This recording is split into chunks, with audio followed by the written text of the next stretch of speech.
샬롬 샬롬 샬롬 샬롬 샬롬. 하나님 사랑합니다. 여러분 주 안에서 사랑합니다. 7장에서는 역대상 7장 내용에서는 이스라엘의 12지파 중에 언급되지 않은 6지파의 족보가 소개되고 있어서 이름이 많이 나오죠. 또한 이들 지파의 족보와 알로 특별히 통계 숫자가 나열되어 있어서 주목이 됩니다. 이사갈과 베냐민의 자손들 1절에서 12절까지 나와 있어요. 7장 1절에서 12절까지. 이사갈의 아들들은 돌라와 부하와 아숫과 시므온 4사람이며 돌라의 아들들은 우시와 르바야와 여리엘과 야미와 입삼과 스미일이니 다 그의 아버지 돌라의 우두머리라. 대대로 용사이더니 다윗 때 이르러는 그 수요가 22,600명이더라. 우시의 아들은 아스라히야요 이스라히야의 아들들은 미가엘과 오바댜와 요엘과 이시야 5사람이 모두 우두머리며 그들과 함께 있는 자는 그 계보와 종족들의 능히 출전할 만한 군대가 36,000명이니 이는 그 처자가 많기 때문이며 그의 형제 이사갈의 모든 종족은 다 용감한 장사라. 그 전체를 계수하며 87,000명이었더라. 베냐민의 아들들은 벨라와 베겔과 여디다엘 3사람이며 벨라의 아들들은 에스본과 우시와 우시엘과 여리목과 일이 5사람이니 다 그 집의 우두머리요 큰 용사라. 그 계보대로 계수하면 22,014명이며 베겔의 아들들은 스미라와 요아스와 엘리에셀과 옐료에나와 오므리와 여레목과 아비야와 아나독과 알레메치니. 베겔의 아들들은 모두 이러하며 그들은 다 그 집의 우두머리요 용감한 장사라. 그 자손을 계보에 의해 계수하면 22,000명이며 여디아엘의 아들은 비란이요 비란의 아들들은 여우스와 베냐민과 에훗과 그나아나와 세단과 다시스와 아이사엘이니 이 여디아엘의 아들들은 모두 그 집의 우두머리요 큰 용사라. 그들의 자손 중에 능히 축전할 만한 자가 17,000명이며 일의 아들은 술빔과 흑빔이며 아헬의 아들은 후삼이더라. 12절까지 봅니다. 13절부터는 납달리의 아들들에 대해서 나오고 있어요. 이사갈과 베냐민에 대해서. 야곱의 9번째 아들인 이사갈은 12지파 중 한 지파의 시조가 되죠. 레아에게서 태어났습니다. 베냐민은 야곱을 사랑하는 아내 라헬의 둘째 아들이고 야곱의 12번째 아들이죠. 그리고 그는 유일하게 가나안 땅에서 태어났어요. 그의 아들들은 벨라, 베겔, 여디아엘 3명이 됩니다. 레아의 5 자녀들에 대해서 창세기 30장 17, 8절에 하나님이 레아의 소원을 들으셨으므로 그가 임신하여 5째 아들을 야곱에게 낳은지라. 레아가 이르되 내가 내 시녀를 내 남편에게 주었으므로 하나님이 내게 그 값을 주셨다 하고 그의 이름을 이사갈이라 하였다. 이렇게 얘기하고 있어요. 베냐민 자손에 대해서는 민수기 26장 38절에 베냐민 자손의 종족들은 이러하니 벨라에게서 난 벨라 종족과 아스벨에게서 난 아스벨 종족과 아히람에게서 난 아히람 종족과 스부밤에게서 난 스부밤 종족과 후밤에게서 난 후밤 종족이며 벨라의 아들들은 야룻과 나아만이라. 아룻에게서는 아룻 종족과 나아만에게서 나아만 종족이 났으니 이는 그들의 종족을 따른 베냐민 자손이라. 계수된 자가 45,600명이더라. 이사갈 자손들에 대해서 1절에 말하고 있죠. 이사갈의 아들들은 돌라와 부하와 그리고 야숫과 시므온이라 이렇게 말하고 있어요. 이사갈의 아들은 돌라와 부하와 아숫과 시므론 4사람이라. 시므온이 아니라 시므론입니다. 이사갈의 둘째 아들 부하는 야곱과 함께 에브에서 가서 한 가문의 우두머리가 되고 돌라는 이사갈 자손의 중심 인물로 당시 주위 사람들에게 많은 영향력을 행사했던 사사들이었다. 이처럼 이사갈 지파는 이스라엘 공동체에 국력 신장에 큰 유익을 주었어요. 큰 용사인 이사갈 족속에 대해서 역대상 7장 오늘 보면 5절에 그 형제 이사갈의 모든 종족은 다 용감한 장사라. 그 전체를 계수하면 87,000명이더라. 그리고 또한 드보라와 함께 싸운 돌라에 대해서 사사기 5장 15절에 이사갈의 방백들이 드보라와 함께하니 이사갈과 같이 바락도 그의 뒤를 따라 골짜기로 달려 내려가니 루벤 시내가에 큰 결실이 있었도다. 이렇게 말하고 있습니다. 베냐민의 자손들에 대해서는 6절에 증거하고 있죠. 베냐민의 아들들은 벨라와 베겔과 여디다엘 3사람이다. 이렇게 말하고 있어요. 베냐민 지파는 야곱의 물어뜯는 일이라 이렇게 예언이 되죠. 그 예언대로 이 지파는 매우 호전적인 민족이 되어서 바로 이 지파에서 사사 에훗과 이스라엘의 초대왕 사울이 나오죠. 그러나 호전적인 성향은 기브아에서 그 전 지파에 대항함으로 민족 공동체를 파멸시키는 아주 독소적인 측면을 드러내기도 합니다. 큰 용사 입다죠. 사사기 11장 1절에 길르앗 사람 입다는 큰 용사였으니 기생이 길르앗에서 낳은 아들이었다 이렇게 말하고 있어요. 기생 아들이죠. 베냐민의 아들, 오늘 보면 6절에 베냐민의 아들들은 벨라와 베길과 여디아엘 세 사람이다. 납달리와 므낫세의 자손들에서 13절에서부터 19절까지 납달리 아들들은 야시엘과 분이와 에셀과 살롬이 이는 비라의 손자더라. 므낫세의 아들들은 그의 아내가 낳아준 이스라엘 그의 소실 아람 여인이 낳아준 길르앗의 아버지 마길이니 마길은 훗빔과 숫빔의 누이 마아가라 하는 이에게 장가들었더라. 므낫세의 둘째 아들의 이름은 슬로부핫이니 슬로부핫은 딸들만 낳았으며 마길의 아내 마아가는 아들을 낳아 그의 이름을 베레스라 하였으며 그의 아우의 이름은 세레스며 세레스의 아들들은 울람과 라겜이요 울람의 아들들은 부다님 이는 다 길르앗의 자손이라. 길르앗은 마길의 아들이요 므낫세의 손자이며 그의 누이 함몰레겟은 이스훅과 아비에셀 말라를 낳았다라고 말하고 있어요. 19절에 스미다의 아들들은 아이암과 세겜과 라휘와 아이암이더라 이렇게 말하고 있습니다. 납달리는 야곱의 아내 라헬의 신이었던 비라의 아들에게서 야곱의 6번째 아들이죠. 야곱은 납달리에 놓은 암사스입니다. 이렇게 예언을 하고 있어요. 납달리에게 노인 암사스. 그리고 므낫세는 야곱의 11번째 아들인 요셉의 장자이죠. 루벤의 장자권을 요셉이 받았으므로 그의 두 아들은 각기 한 지파를 이루게 됩니다. 납달리 자손에 대해서 민수기 26장 48절에 납달리 자손은 그들의 종족대로 이러하니 야셀에게서 난 야셀 종족과 군이에게서 난 군이 종족과 에셀에게서 난 에셀 종족과 실렘에게서 난 실렘 종족이라. 마길에게서 난 마길 가족에 대해서 민수기 26장 29절에 므낫세의 자손 중 마길에게서 난 자손은 마길 종족이라. 마길이 길르앗을 낳았고 길르앗에게서 난 자손은 길르앗 종족이라. 납달리 자손에 대해서 13절에 말하고 있죠. 납달리의 아들들은 야시엘과 군이와 에셀과 살룸인데 이들은 야곱의 첫 비라의 손자가 됩니다. 납달리 지파는 요단강을 중심으로 해서 서편, 긴네렛 호수 서편에 정착을 합니다. 이들은 이곳에 있던 가나안 족속을 몰래 쫓아내지 못하고 그들 가운데 섞여서 생활을 합니다. 납달리의 방백에 대해서 시편 68편 27절에 거기에는 그들을 주관하는 작은 베냐민과 유다의 고관과 그들의 무리와 스불론의 고관과 납달리의 고관이 있도다. 아셀에 대해서 납달리 자손은 그들의 종족대로 이러하니 아셀에게서 난 아셀 종족과 군이에게서 난 군이의 종족과 에셀에게서 난 에셀 종족과 실렘에게서 난 실렘 종족이라 이렇게 말하고 있어요. 므낫세 자손들에 대해서 14절에서 19절까지 므낫세 지파의 족보는 주로 마길이라는 인물을 중심으로 기록되어 있는 것을 볼 수가 있죠. 그는 므낫세의 장자로 요셉의 애굽에서 국무총리로 있을 때 태어났고 요셉의 스라에서 양육되어져 그 후손들은 므낫세 지파의 주도권을 잡습니다. 울람의 아들 부다는 이스라엘을 이방 민족에게서 해방시키는 데 큰 공헌을 했어요.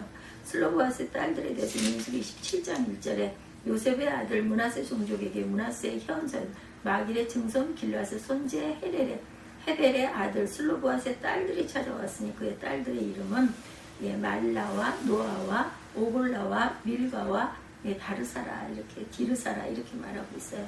마길의 아들들이 요셉의 스라에게서 양육이 되죠. 창세기 50장 23절에 보면 에브라임의 자손 3대를 모았고 므낫세의 아들 마길의 아들들도 요셉의 스라에서 양육되었더라 이렇게 증거되고 있습니다. 창세기 50장 23절에 에브라임과 아셀의 자손들에 대해서 20절부터 29절까지 에브라임과 아셀에 대해서 말씀하고 있어요. 네. 읽어보죠. 엘리에네와 실르데와 엘리엘과 아다야와 브라야와 스므랏은 다 시므의 아들들이요 이스반과 에벨과 엘리엘과 압돈과 시그리와 하난과 하나냐와 엘란과 안도디야와 이브드야와 분우엘은 다 사삭의 아들들이요 삼스레와 스하랴와 아달랴와 야이레시아와 엘리야와 시그리는 다 여로함의 아들들이니 이렇게 증거합니다. 그들은 다 가문의 우두머리며 그들의 족보의 우두머리다. 진짜. 9장이 넘어갔네요. 에브라임의 아들은 수델이요 그의 아들은 베레시요 그의 아들은 다하시요 그의 아들은 엘르아다요 그의 아들은 다하시요 그의 아들은 사바시요 그의 아들은 수델라며 그가 또 에셀과 엘르앗을 낳았으나 그들이 그 가드 원주민들에게 죽임을 당하였으니 이는 그들이 잡아서 가드 사람이 짐승을 빼앗고자 하였다. 그의 아버지 에브라임이 여러 날 슬퍼함으로 그의 형제가 가서 위로하였더라. 23절입니다. 그리고 에브라임이 그의 아내와 동침하며 임신하여 아들을 낳으니 그 집에 재앙을 받았으므로 그의 이름을 브리아라 하였더라. 에브라임의 딸은 세라이니 그가 아래 윗성 베도론과 우센세라를 건설하였더라. 브리아의 아들들은 네바와 레셉이요 레셉의 아들은 델라요 그의 아들은 다하니요 그의 아들은 나단이요 그의 아들은 암미우시요 그의 아들은 엘리사마요 그의 아들은 눈이요 그의 아들은 여호수아더라. 27절에 여호수아에 대해서 나오죠. 28절에 에브라임 자손의 토지와 거주지는 베델과 그 주변 마을이요 동쪽에서는 나아란이요 서쪽에서는 게셀과 그 주변 마을이며 또 세겜과 그 주변 마을이니 아사가 그 주변 마을까지이며 므낫세 자손의 지게에 가까운 베스함과 그 주변 마을과 다하락과 그 주변 마을과 무기또와 그 주변 마을과 돌과 그 주변 마을이라. 이스라엘의 아들 요셉의 자손이 이 여러 곳에 거하였더라. 29절까지 봤어요. 29절까지 에브라임과 에셀에 대해서. 에브라임은 요셉의 둘째 아들이었지만 장자로서의 축복을 받았고 독립된 지파를 형성하게 되죠. 아셀은 야곱의 첩 실바의 소생으로 야곱은 저에게서 나는 식물은 기름지고 그가 왕의 진술을 공개하리라 예언을 하게 되죠. 수델라에게서 난 수델라 가족이 돼서 민수기 26장 35절에 에브라임 자손의 종족들은 이러하니 수델라에게서 난 수델라 종족과 베겔에서 난 베겔 종족과 다한에게서 난 다한 종족이며 아셀의 아들에 대해서는 창세기 46장 17절에 아셀의 아들은 임나와 이스와와 이스위아와 브리아와 그들의 누이 세라며 또 브리아의 아들은 헤겔과 말기엘이라. 에브라임의 자손들에 대해서 20절에서 29절까지 에브라임 지파는 광야 시절 성막주의 진을 치는 데 있어서 서쪽 진영의 지도자가 돼요. 그리고 에브라임 지파 출신인 여호수아는 모세의 후계자가 되어서 가나안 정복 사업을 지휘하게 되죠. 에브라임 지파는 다윗 왕과 솔로몬의 왕권에 도전하기도 했고 종교적 측면에 있어서 히스기야 왕과 요시야 왕의 개혁의 영향을 받습니다. 히스기야가 온 이스라엘과 유다의 사람을 보내어 에브라임과 므낫세에 편지를 보내어 예루살렘 여호와의 전에 와서 이스라엘 하나님 야훼를 위하여 유월절을 지키라 하니라. 야곱이 우수를 얻고 축복한 에브라임이죠. 오른손으로는 에브라임을 이스라엘의 왼손을 향하여 하고 왼손으로 므낫세를 이스라엘의 오른손을 향하게 해서 이끌어 그에게 가까이 나아갔다. 에브라임의 슬픔에 대해서 역대상 7장 오늘 본문 22절에 보면 그의 아버지 에브라임이 여러 날 슬퍼함으로 그 형제가 가서 위로하였더라 이렇게 얘기하고 있어요. 그리고 아셀의 자손들에 대해서 30절에서 40절까지 마지막까지 증거합니다. 아셀의 아들들은 임나와 이스와와 이스비와 브리아요 그들의 매제는 세라이며 브리아의 아들들은 헤벨과 말기엘이니 말기엘은 바르사앗의 아버지며 헤벨은 야블렛과 소멜과 호담과 그의 매제 수아를 낳았으며 야브렛의 아들들은 바삭과 빔할과 아소와시니 아블렛의 아들은 이러하며 소멜의 아들들은 아이와 로바와 호바와 아람이요 그의 아우 헬렘의 아들들은 소바와 임나와 셀레스와 아말이요 소바의 아들들은 수아와 할레벨과 수알과 베라와 이므라와 베셀과 훅과 사마와 실사와 아드람과 부에라요 예델의 아들들은 여분네와 비스바와 아라요 울라의 아들들은 아라와 한니엘과 리시아이니 이는 다 아셀의 자손의 우두머리요 정선된 용감한 장사요 방백의 우두머리라. 출전할 만한 자를 그들의 계보대로 계수하면 26,000명이더라 이렇게 소개되고 있어요. 아셀과 그의 지파 사람들에서 민수기 26장 45절에 브리아의 자손 중 헤벨에게서 난 헤벨 종족과 말기엘에게서 난 말기엘 종족이다. 아셀 자손에 대해서 또 민수기 26장 44절에 아셀 자손의 종족들은 이러하니 임나에게서 난 임나 종족과 이스위에게서 난 이스위 종족과 브리아에게서 난 브리아 종족이다 이렇게 말하고 있어요. 아셀의 네 아들 중에서 브리아를 중심으로 이어진 족보가 보여집니다. 실제로 아셀 지파는 갈릴리 서쪽의 비옥한 땅을 차지했지만 숫자에서나 목적에서 다른 지파보다 뛰어나지는 못했다 이렇게 평가하네요. 그래서 7장은 앞장에 이어서 남은 6지파의 족보들이 기록되었는데 스불론이나 단에 대한 언급은 없습니다. 아마 그들이 족보에서 삭제된 것은 하나님께 범죄했기 때문이 아닐까. 우리는 성경을 통해 하나님께서 얼마나 죄악을 미워하시는지를 알게 됩니다. 그러므로 성도는 죄악을 멀리하고 하나님의 말씀에 순종하는 삶을 살아야 되겠다.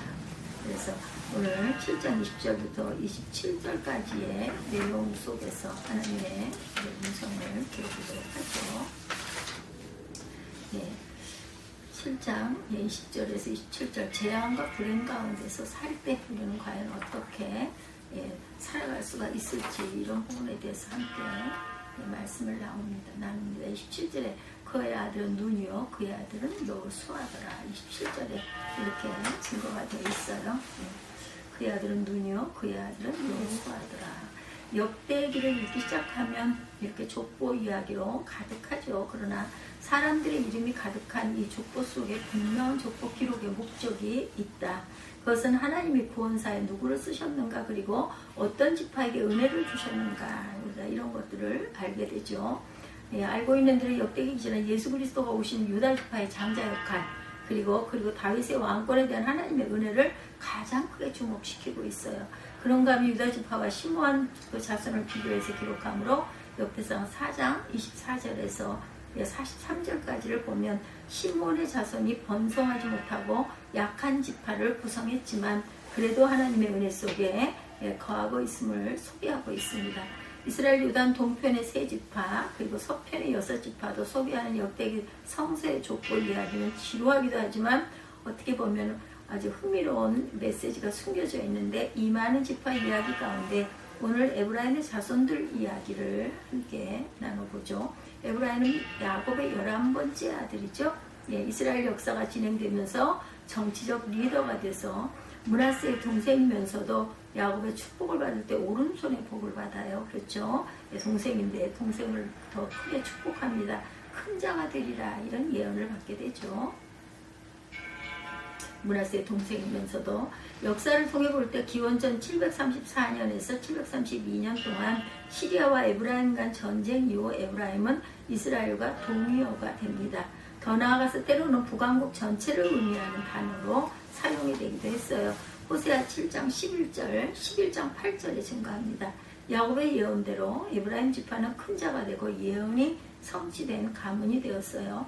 그러면 에브라임 가문의 시작은 본래부터 큰 자가 되는 상황과 조건을 가지고 있었는가? 오늘 본문을 보면 에브라임의 가문은 초기 단계에 큰 아픔이 있었어요. 그 브리아라는 아들의 이름이 역상 오늘 그 7장 23절에 나오는데 이 아들은 이름이 불행한 사건의 아픔을 담고 있음을 봅니다. 7장 23절에 에브라임이 그의 아내와 동침하며 임신하여 아들을 낳으니 그 집이 재앙을 받았으므로 그의 이름을 브리아라 하였더라. 재앙을 받았기 때문에 브리아라 아픔을 담고 있더라는 거. 그 옛날에는 특히 그 상황에 대한 그 묘사로 이름들을 많이 짓죠. 브리아란 재앙, 불행 가운데라는 의미를 갖고 있습니다.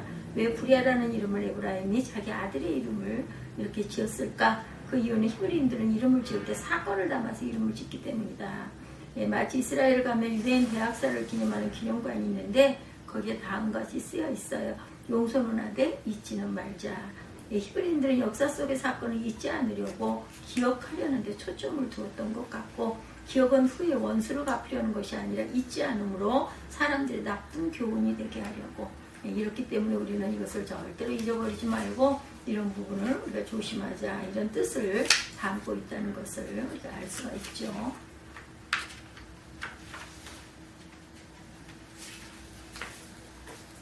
에브라임이 잊지 않으려는 한 재앙 꼭 그것을 기억하고 싶은 사건이 있는데 그것은 역대상 7장 우리 20절에서 22절을 보면 전쟁에서 아들들이 대학살을 당하게 됩니다. 그래서 7장 20절에서 22절을 보면 에브라임의 아들은 수델라요, 그의 아들은 베레시오, 그의 아들은 다하시오, 그의 아들은 엘르다요, 그의 아들은 다하시오, 그의 아들은 사바시오, 그의 아들은 수델라며 그가 또 에셀과 엘리앗을 낳았으니 그들이 가드 원주민에게 죽임을 당하였으니 이는 그들이 내려가서 가드 사람의 짐승을 빼앗고자 하였다. 짐승을 뺐다가 그렇게 됐네요. 그의 아버지 에브라임이 여러 날 슬퍼함으로 그 형제가 가서 위로하였더라. 그리고 에브라임이 그 아내와 다시 동침해서 임신하여 아들을 낳으니 그 집이 재앙을 받았으므로 그 이름을 부리아라 하였더라. 재앙을 받았다라는 뜻을 갖고 있어요. 부리아라는 이름은. 그래서 항상 그 이름들이 어떤 사건을 중심으로 얘기하고 있다. 그래서 22절에 그의 아버지 에브라임이 여러 날 슬퍼함으로 형제가 가서 위로하였더라. 또한 문제는 에브라임의 아들들이 가드 사람에게 죽임을 당했는데 가드란 성읍은 블레셋 영역의 도시죠. 근데 그 가드에 내려가 가드 사람이 짐승을 빼앗으려 하다가 그만 학살을 당하고 맙니다. 이방 사람들에게 9 아들을 잃은 아버지 그가 바로 여호수아의 조상이었다라는 거예요. 그런데 부리아를 낳고 8대가 지난 후 눈의 아들 여호수아가 탄생하였으니 에브라임 지파의 10대 계보를 새롭게 보게 됩니다. 그러면 재앙과 불행의 이름이라고 할 수 있는 에브라임 지파의 부리아를 통해 우리에게 배우는 교훈은 무엇일까? 첫째, 위로하라 라고 말씀하고 있죠. 22절에 보면 에브라임이 여러 날 슬퍼함으로 그 형제가 가서 위로하였더라. 부모가 죽으면 땅에 묻고 자식이 죽으면 어디? 가슴에 묻는다고 하죠. 에브라임은 9 자녀를 잃었어요. 이런 재앙이 어디가 있겠어요. 9명의 자녀들을 잃을 정도로 기가 막힌 사건. 아주 그 아픔 속에서 살아나죠. 누구나 살아가면서 아픈 기억들은 다 있는데 그 아픈 기억을 건드리지 않는 것이지만 그 중에서도 자녀를 잃은 슬픔이 기가 막힌 것이었다. 사람이 슬픔이 너무 복받치면 잘못 생각할 수도 있어요.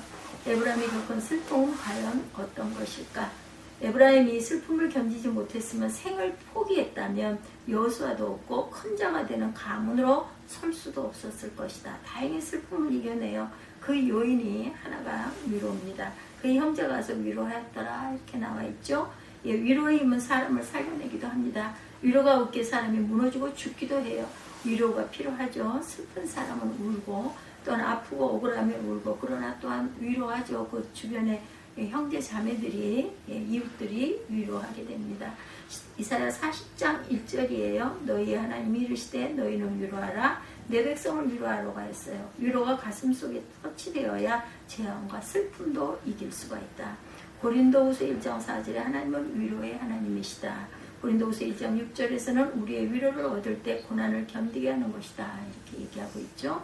우리 모두는 끊임없는 환난과 슬픔을 만나지만 위로를 받음으로 이길 수 있었던 것처럼 그 위로받음은 곧 환난당한 자를 위로하게 하는 데 있음을 알고 위로의 사람이 우리 모두가 우리 이웃들이 아픔을 당했을 때는 열심히 위로하는 저와 여러분이 되셔야 할 줄 믿습니다. 둘째, 다시 시작하라. 23절이죠. 그리고 에브라임이 그의 아내와 동침함에 임신하여 아들을 낳으니 그 집에 재앙을 받았으므로 그의 이름을 부리아라 하였더라. 에브라임이 그의 아내와 동침함에 임신하여 아들을 낳으니 그 집에 재앙을 받았으므로 그의 이름을 부리아라 하였더라. 부리아는 결국 아들을 잃고 난 후 다시 얻은 아들인데 다시 아들을 낳았다는 것은 다시 시작했다라는 의미를 갖고 있어요. 슬픔의 연못에 빠져나오지 못한 일상이 아니라 과감히 슬픔의 못에서 나와서 슬픔의 일상을 시작했다라는 뜻입니다. 삶은 재앙이 일어났을 때 재앙으로 인해 모든 것을 중단하고 접는 것이 해답이죠. 삶은 가능성이 있는 한 그 가능성을 다시 붙잡고 시작하는 것이다. 그리고 슬프고 아프지만 가능성을 찾아가야 되겠죠. 에브라임은 젊다는 가능성이 있었어요. 그 가능성을 다시 시작한 에브라임이기에 하나님은 잉태하는 복을 다시 주셨다라는 것. 셋째, 자기 시대를 잘 살아가라. 25절에서 27절까지 증거합니다. 부리아의 아들들은 레바와 레셉이요, 레셉의 아들은 델라요, 그의 아들은 다하니요, 그의 아들은 나단이요, 그의 아들은 암미후시요, 그의 아들은 엘리사마요, 그의 아들은 눈이요, 그의 아들은 여호수아더라. 여호수아가 여기서 태어나죠. 재앙 중에서라는 이름을 지닌 부리아는 자기 인생을 살았어요. 열심히. 그러나 그 부리아가 무엇을 했다는 말은 없습니다. 다만 자기 세대를 살면서 무명의 가장으로 생을 마치고 레바와 레셉을 낳죠. 그리고 그 아들 레셉은 델라를 낳고 델라는 다한으로 이어지고 그 다음은 라단, 그 다음은 암미훗, 그 다음은 엘리사마, 그 다음은 눈으로 이어져 갑니다. 그러니까 부리아로부터 8대손이 되는 여호수아가 대를 잇기까지는 모두 다 무명이었다. 그냥 결혼해서 아이를 낳고 산 삶이 8대입니다. 그러니까 에브라임이 겪은 큰 재앙의 슬픔 이후에 여러 세대를 지나는 동안 가문에 걸출한 사람은 내지 못했고 사라질 위기의 가문이 지금 산다는 것에 족하여 살았는지도 모르겠어요. 그러나 그것이 의미가 없는 것이 아니었다. 부리아 이후 8대 후손 중에 하나라도 빠져버렸다면 눈의 아들 여호수아로 이어질 수가 없었을 것이다. 무명의 인생도 살아야 되죠. 보통의 인생도 살아야 합니다. 부리아, 레셉, 벨라, 다한, 라단, 암미옷, 엘리사마, 눈, 이 8명 중에 무명 인생을 산 사람들이라고 레셉을 뺀다든지 벨라를 뺀다든지 어느 한 사람도 뺄 수가 없다. 여호수아를 낳은 눈을 낳은 엘리사마가 이 땅에 있었기 때문에 가나안 정복의 승리가 여호수아가 존재한 것. 그러므로 모든 인생은 어떤 재앙이 다가오더라도 자기 시대를 열심히 잘 살아가야 된다는 거예요. 예, 나라는 인생이 무가치하고 무의미하고 무용한 인생이라 하여도 나는 징검다리가 될 것이다. 앞에서 뒤를 이어주는 징검다리, 과거와 미래를 이어주는 징검다리, 조상과 후손을 이어주는 징검다리인 것이라는 거. 그렇게 산다는 것은 무릇 사명이다. 예, 무명 같아도 무명의 작은 돌 같아도 세대를 이어주는 사명을 쥐고 있다라는 것. 그러기에 우리가 항상 에브라임의 10대 손으로 부리아를 낳은 후 8대 손으로 대장군 여호수아가 모세 뒤를 이은 민족 지도자가 된 내용들이 이렇게 아픔과 상처와 좌절 속에 태어났다. 자기 시대가 어떤 시대이든 사람은 누구나 자기 시대를 살 수밖에 없어요. 재앙 가운데 불행 가운데 있다고 절대로 생을 포기하지 말자. 아홉 아들을 잃은 에브라임이 다시 시작했고 부리아 이후 모든 자손들이 자기 시대를 산 것처럼 우리는 열심히 꿋꿋이 잘 살아가야 한다. 하나님의 복은 멀리 있는 것 같고 슬픔과 재앙과 가난이 극복되지 않고 물림되는 것 같아요. 그래도 최선을 다해 살고 대를 이어주는 삶의 사명을 견뎌내고 인내한다면 누구든지 에브라임 가문의 복을 받을 것이다. 우리도 견디고 세월의 어려움을 이기고 가야 되겠죠. 그래서 큰 자, 큰 집과 큰 인물이 되는 영광의 복을 받는 저와 여러분들이 되시기를 주님의 이름으로 축복합니다.